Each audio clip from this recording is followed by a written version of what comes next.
We have here a 2013 Chevy. I don't even know what kind of car it is. It is a Malibu Eco. It says Eco right there. Does that mean it's a hybrid? I don't know. Does it mean it's fuel efficient? I don't know. Now, obviously, this ain't the Volkswagens I usually work on. I'll at least raise the hood, see if I can determine if it's a hybrid or anything. But the customer's concern with it is that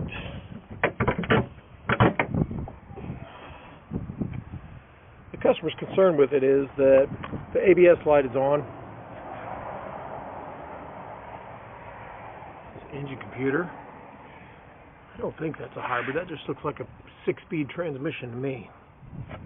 6T something or other, blah, blah, blah. Ooh. It's a Bass hybrid. Belt alternator starter hybrid. At least I think that's what that is.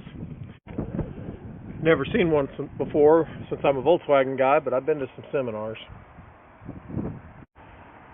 Why are you working on a Chevy, you ask? Well, I have friends too. My friends sometimes want to bring me their non-Volkswagen stuff to fix. If you remember, I had a Prius in here one time. This is the same family that owns that Prius, which they are still driving. It's been tremendously reliable for them. I'll link to the video up here to where you can watch the Prius video. But the Prius did end up needing some major work after that. Brake booster related stuff. They brought it to me, but I was too busy, so they took it somewhere else. And then later on, we put a wheel bearing on it. It needed a wheel bearing. So the incredibly reliable Prius has not been perfect since then, but it's definitely still going and a good, reliable car. So let's get this thing scanned.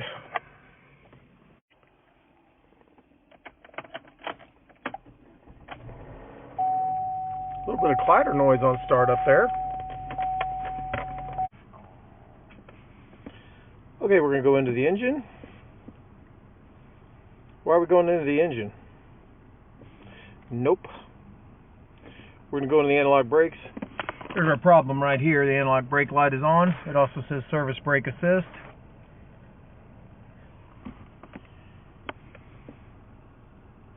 So let's do analog brakes. Code menu. Display codes. Left rear wheel speed circuit erratic.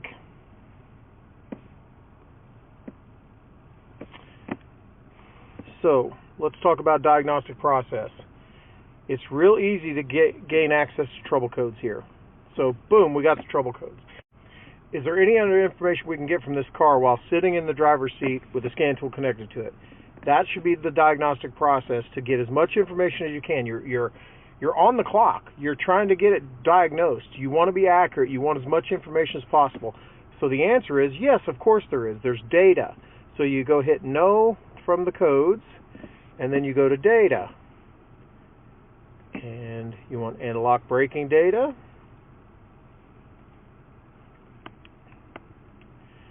And it gives you some stuff. But mainly we had a trouble code for wheel speed sensors, so we just want to look at wheel speed sensors.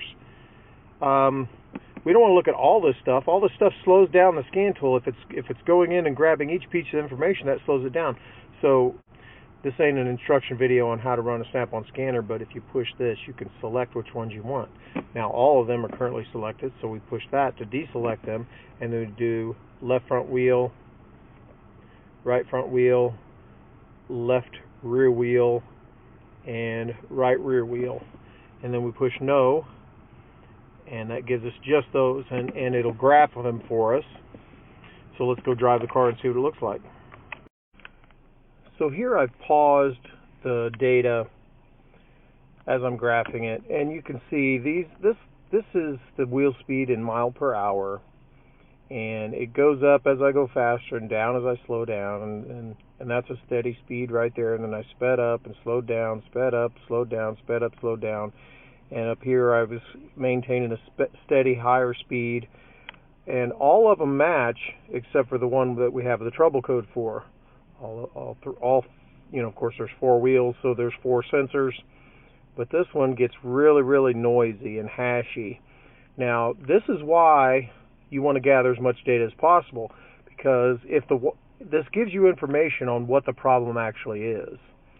So with this hash noise, this might mean it doesn't need a sensor. This might mean that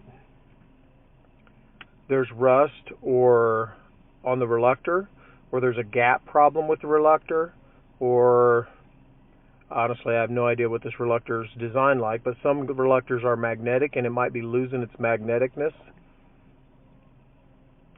It might be losing its magnetism. Or maybe there's movement in the wheel bearing. It's allowing the distance between the sensor and the reluctor to change.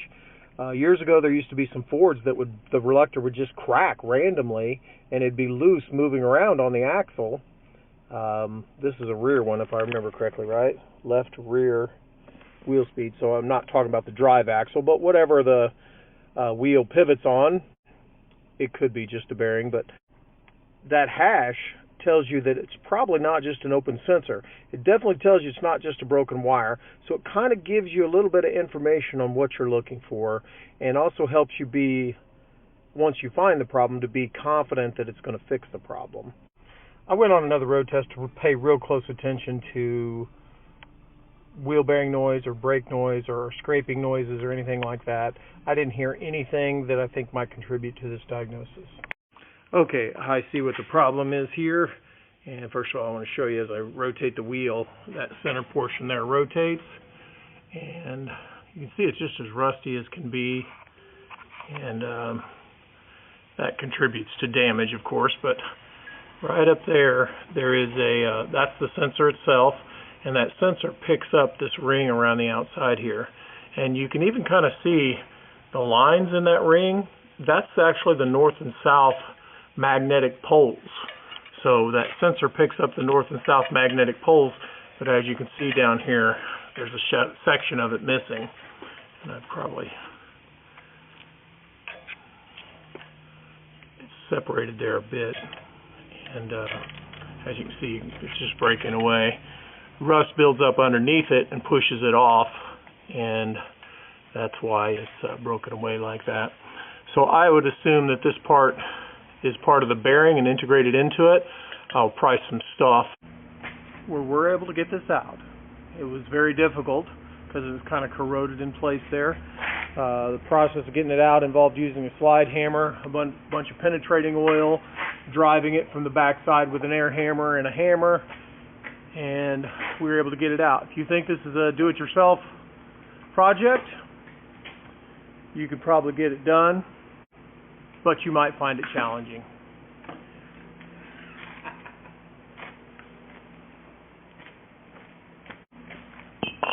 And of course, here's our new wheel bearing.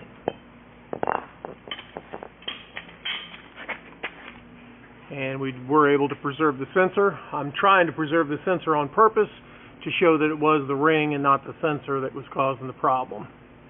And of course, we don't want to charge our customer for a sensor if we don't have to. Of course, we'll need to wire wheel inside the hole to get some of the corrosion out of there. Go ahead.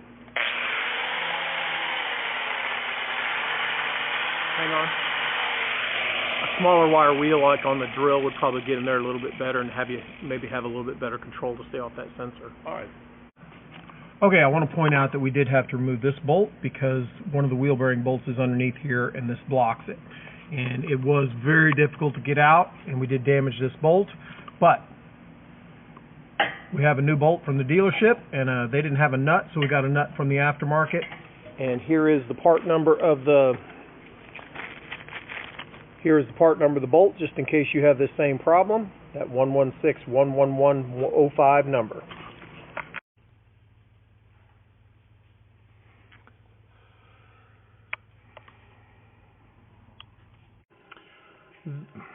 That's good. This bolt was very difficult to get in. The angle of this would not line up with the angle of this. And we used a pogo stick pushing up from the top. We used big, large pry bars, and still it was very difficult. This may not be a do-it-yourself function. Okay, our Malibu is back together, and the engine is running, and we still have the ABS light and the service brake light and that traction light right there. So hopefully clearing codes will fix it.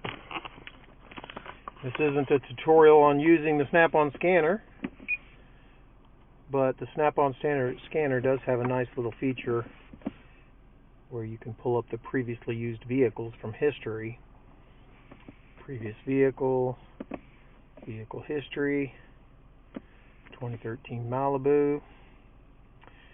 This is a pretty nice tool, but Vagcom beats it all to heck for Volkswagen stuff, and I don't even have European on this, but it's real good for Japanese and for American.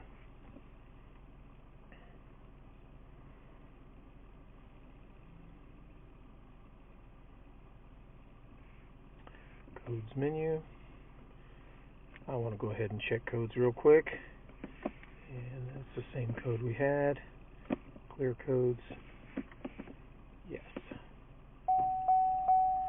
And the car is alerting me that something's going on, and our lights are now off.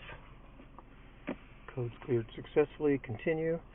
And of course we'll look at the data and see if we have that fluctuation